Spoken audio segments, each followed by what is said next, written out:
Hi everyone. In this lesson, we're going to take a look at the graphs of the other four trigonometric functions. So the cosecant function, the secant function, and then the tangent function and cotangent function. So if we think about the cosecant function, so y is equal to the cosecant of x, another way for us to rewrite that function is because cosecant is the reciprocal of sine, we can say that the cosecant function is equal to 1 over the sine of x. So let's go ahead and review how to graph sine, and we're going to go ahead and dash that graph in here. So for the graph of sine, the acronym that we used for sine was intercept, maximum, intercept, minimum, intercept.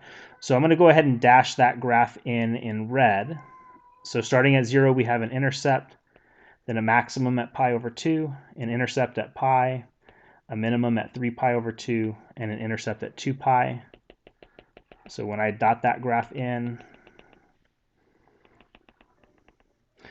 that graph is going to look like so. And I'm going to draw a second period for that graph to the left of the y-axis. So repeating that same pattern over here.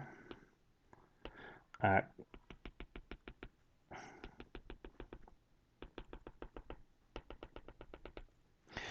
graph of the sine function is going to look like that. Now, if we think about what we know regarding rational functions, because the rational function 1 over sine is in lowest terms, the zeros of the numerator tell us the x-intercepts of the graph of a rational function, and because that numerator is never 0, the cosecant function is not going to have any x-intercepts.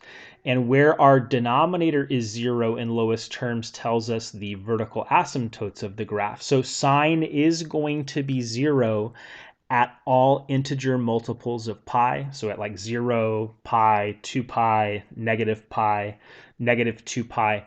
So we're going to go ahead and draw vertical asymptotes at those values of x.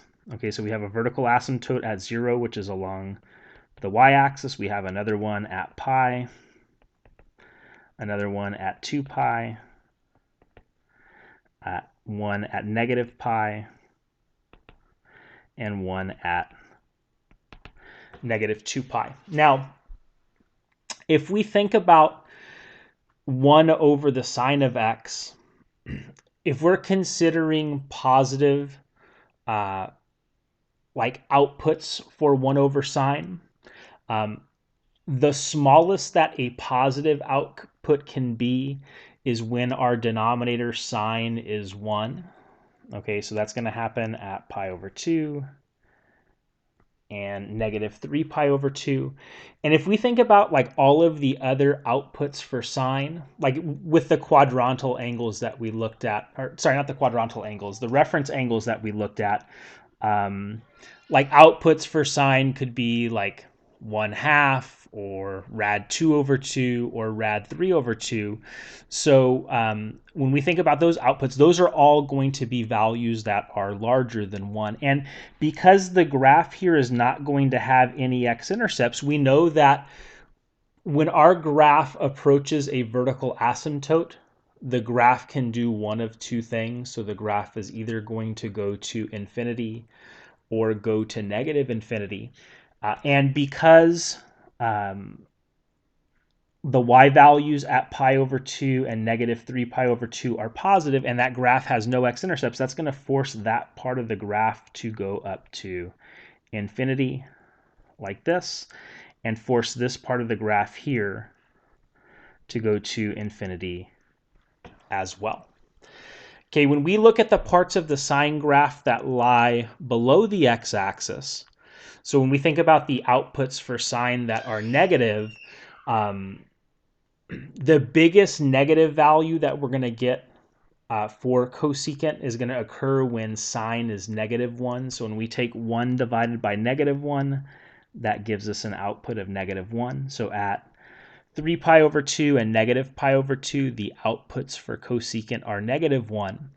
And then when we consider like other potential negative outputs for sine, like -1/2, negative rad 2 over 2, negative rad 3 over 2, when we take the reciprocals of those values, those are all going to be smaller than -1. So since those points that we found at -π/2, which is right here, and positive 3π over 2, which is right there. Since those values are negative and that graph is not going to have any x-intercepts, that's going to force the graphs to open downward. So as we approach the vertical asymptotes here, the graphs have to go down to -infinity, like so. Okay, so when we look at the graph of that cosecant function, the graph of that cosecant function, just like the graph of sine, is going to have a period of 2π. So that's how long it takes for the graph to repeat itself. Unlike the graph of sine, this graph here does not have an amplitude. So the only two functions that have an amplitude are the cosine function and sine function. So what I want you to do right now is I want you to pause the video whenever I say pause, and I want you to use the same approach to sketch the graph of the secant function, okay, which we can think of secant as 1 over the cosine of x. So we're going to use the same approach that we use to graph cosecant to sketch the graph of secant as well. Okay, so go ahead and pause the video.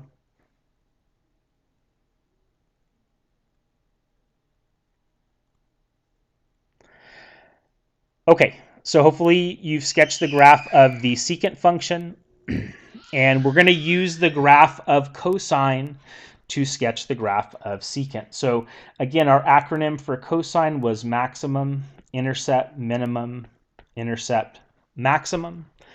And then starting at 0, we're going to have a maximum, which makes the y-coordinate 1. At π/2, we have an intercept. At pi, we have a minimum. At 3π/2, we have an intercept.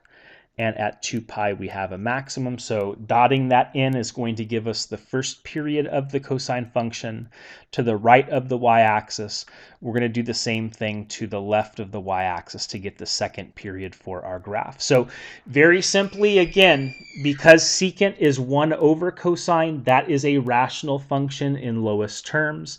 The zeros of the numerator tell us the x-intercepts, which our numerator is 1, it's never going to be 0, so that graph is not going to have any x-intercepts.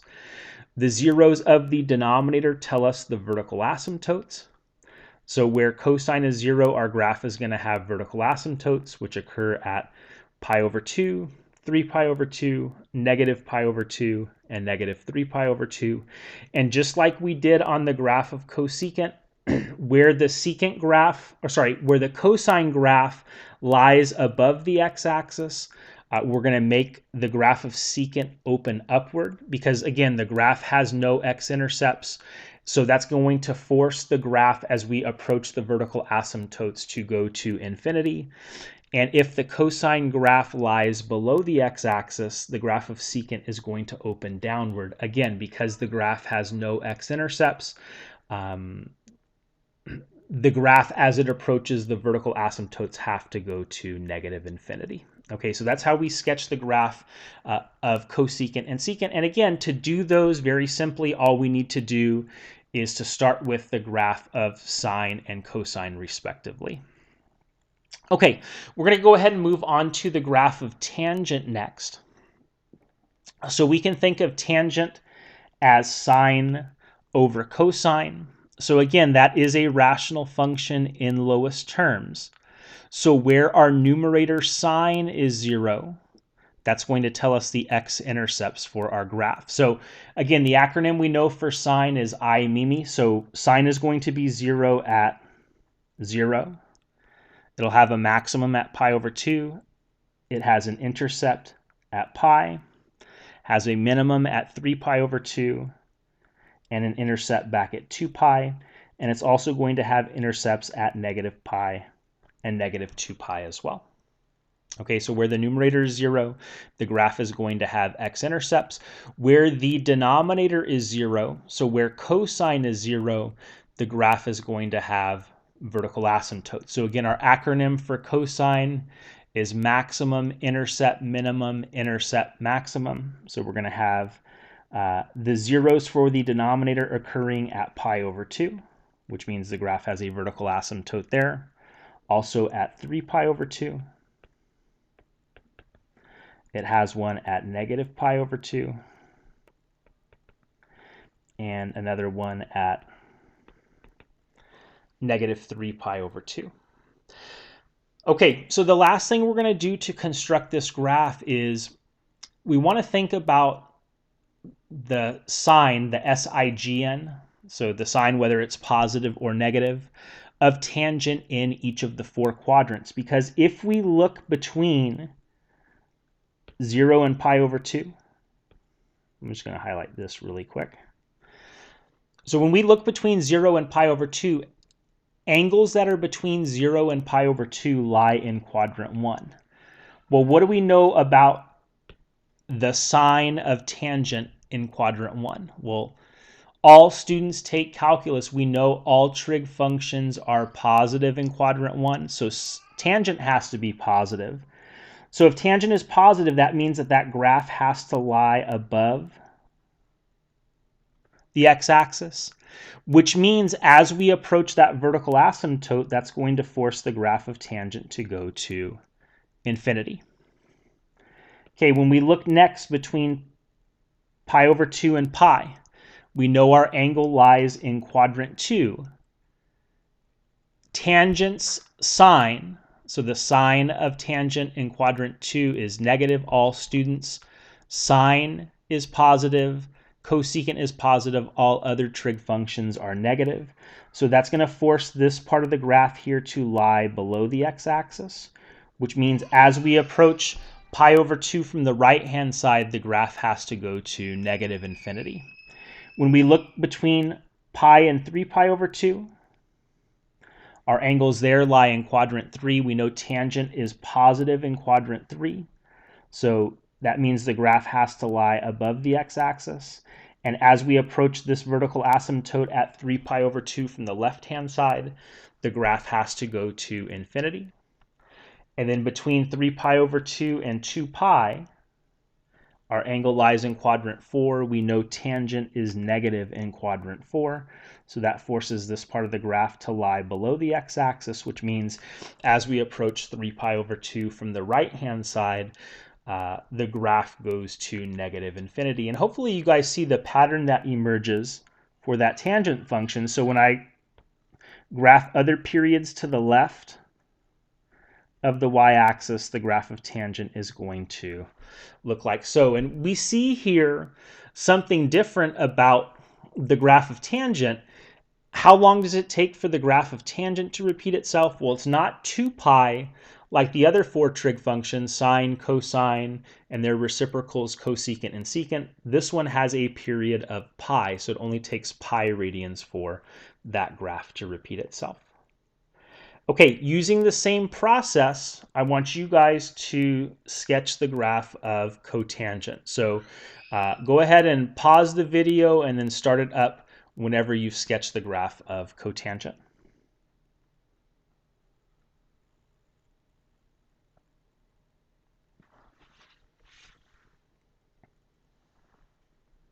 Okay, so if we want to sketch the graph of cotangent, again, cotangent is cosine over sine. So where the numerator cosine is 0, our graph is going to have x-intercepts. So that's going to occur at pi over 2, 3 pi over 2,